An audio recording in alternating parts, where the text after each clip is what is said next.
Вопрос, который интересует многих таджиков. Досмотрите это видео до конца, и вы узнаете, чем недоволен народ. Подписывайтесь на наше обновление и точно будете в курсе всего самого актуального. Душанбе заявляет, что в ходе вооруженного конфликта 14-18 сентября на таджикско-кыргызской границе погиб 41 человек.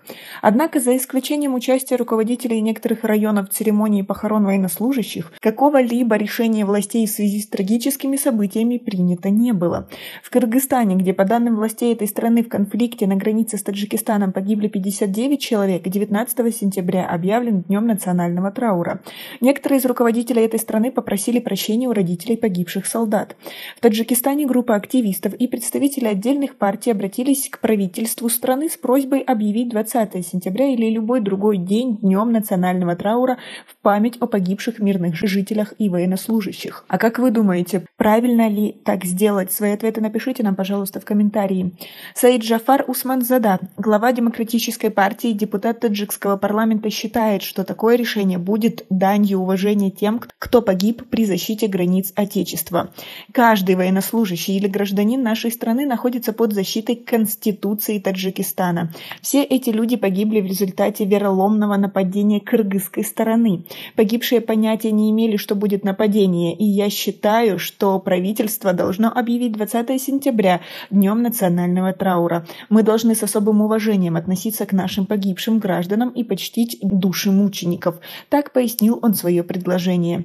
Пользователи социальных сетей ежедневно сообщают о захоронении таджикских солдат, которые погибли на границе, но власти и государственные телеканалы Таджикистана предпочитают хранить молчание и продолжают, как ни в чем не бывало, свое вещание. Ранее Таджикистан также никогда не объявлял дни национального траура, несмотря на потери в приграничных конфликтах. Такая ситуация порождает все возможные слухи, и люди говорят, что объявление национального траура будет проявлением слабости, и, возможно, по этой причине власти не принимают такое решение. Но многие считают, что власти обязаны на самом высоком уровне официально выразить соболезнования семьям погибших в результате конфликта на границе Таджикистана и Кыргызстана. По их словам, если на жертв конфликта не будет обращено официального внимания, то тогда их семьи, а также молодые люди, которые служат в армии или должны быть призваны, будут разочарованы.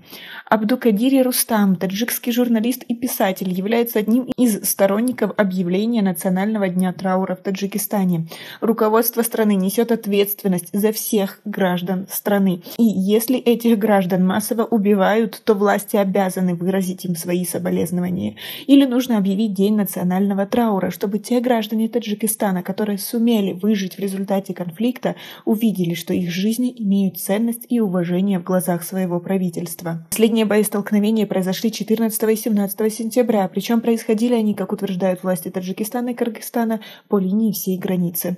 Обе стороны обвинили друг друга в развязывании конфликта и вооруженной агрессии. Кыргызстан первым, а за ним и Душанбе созвали все представительства международных организаций и иностранных посольств и предъявили им доказательства вины соседнего государства. Свое мнение по поводу всего этого напишите нам, пожалуйста, в комментарии. У нас пока на этом все. Оцените наше видео подпиской и лайком. До скорой встречи!